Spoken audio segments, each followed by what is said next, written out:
পাকিস্তানি খাবার এখন বাংলাদেশে ভাবা যায়? হ্যালো এভরিওয়ান, আসসালামু আলাইকুম, ওয়েলকাম টু মুনাস ওয়ার্ল্ড। আজকে তোমার সাথে শেয়ার করব পাকিস্তানি ডালিমের খাবারের রিভিউটা। পাকিস্তানি ডালিমটা আমি আগে ইউটিউবে বসে বসে সবসময় দেখতাম ভিডিওগুলো, তারা খুব কষ্ট করে এই রেশা হালিমটা বানায়, কিন্তু সেটা এখন শনিয়াকড়াতে তোমরা পেয়ে যাবা। এটা লোকেশনটা শনিয়াকড়া বনমালা স্কুলের পাশে, দেখবা সব স্ট্রিট ফুডগুলো একসাথে বসে। তো পুচকার পাশে এই ডালিমের রেস্টুরেন্টটা। তোমরা এখানে আসলেই দেখতে পাবা লিখা আছে ডালিম, পাকিস্তানি ডালিম লেখা। তো ভাইয়াদের এখানে বিকাল 5টা থেকে রাতের 11টা পর্যন্ত খোলা থাকে। আমি যখন গিয়েছি একদম বিকালবেলা গিয়েছিলাম। তো এখানে আমি 2টা ডালিম অর্ডার করে দিয়েছি। প্রথমে বিফ রেশা ডালিম, এটা প্রাইস ছিল 120 টাকা। আর একটা বিফ রেশা ডালিম উইথ কাবাব, সেটার প্রাইস ছিল মাত্র 150 টাকা।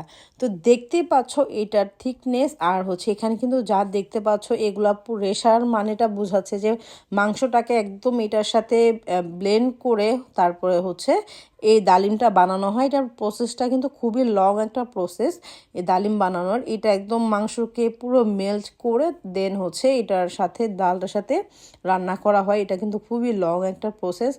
আর ট্রাস্ট মি, এটা খেতে এত মজার ছিল। বাট আমি বলবো কোয়ান্টিটি হিসাবে প্রাইসটা একটু বেশি। ভাইয়েরা যদি কোয়ান্টিটিটা একটু বাড়ায় দেন মানে ফার্স্ট ক্লাস হবে এটা খেতে। লেবু দিয়ে অসাধারণ লাগছিল। তো যেটা কাবাব দিয়ে নিবা ওইটার প্রাইস 150 টাকা। আমি কাবাব দিয়ে একটা নিয়েছি, আর একটা বিফ রেশা ডালিম, ওইটা নিয়েছি কাবাব ছাড়া। তো দুইটাই সিমিলার, একই জিনিস, জাস্ট কাবাব দিয়ে কাবাব ছাড়া আর কি। সাথে লুচি পেয়ে যাবে।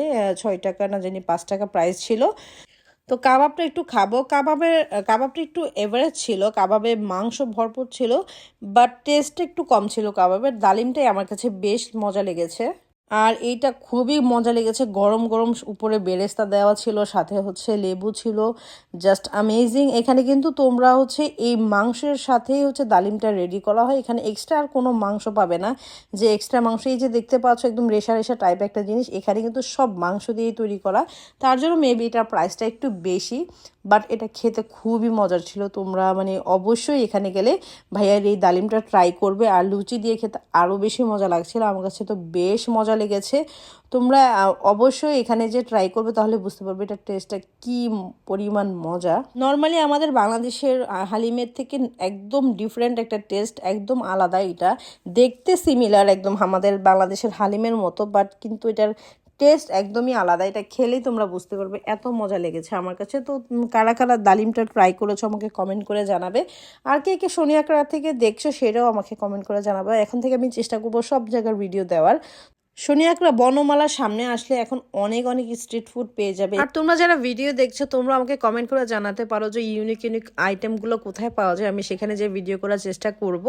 তো আজকের ব্লগটা এই পর্যন্তই। আমার ব্লগগুলো ভালো লেগে থাকলে অবশ্যই আমার পেজে একটা লাইক দিয়ে রাখবে, লাইক কেমন শেয়ার করে আমার পাশে থাকবে। চলে আসবো নতুন সব ভিডিও নিয়ে। ততদিন পর্যন্ত tata, bye bye, thanks for watching, by.